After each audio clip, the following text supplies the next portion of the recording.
Muthee Kengei nĩarakorirwo akiumbũra ndeto cia magegania kũrĩ mũrũmĩrĩri ũmwe wake, and this was after the fan asked him on whether he could join politics in the next election year 2027.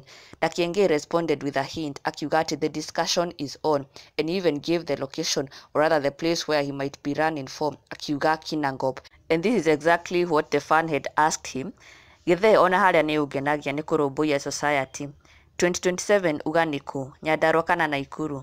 No ũkorwo na degree at Muthee Kengei wa Watoria. And Kengei responded saying, Kinangop, the discussion is on.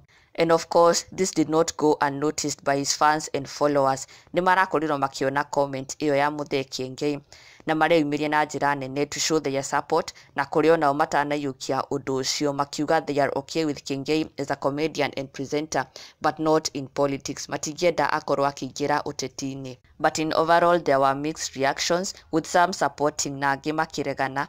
Like for instance, Andy Show araugire ũyũ nĩ ecirio rĩu mau maũndũ angĩka manene gũkĩra maya. Andy Show is for Muthee Kengei joining politics. Nake Judy Dora Mbarikiwa arauga acama achana na politics my friend. No Muthee Kengei augite it's a discussion that is still ongoing. The decision has not yet been finalized. He has not yet come to a conclusion. We'll just have to wait and see on what his final decision will be. And do not forget subscribe for the latest Kikuyu celebrity news.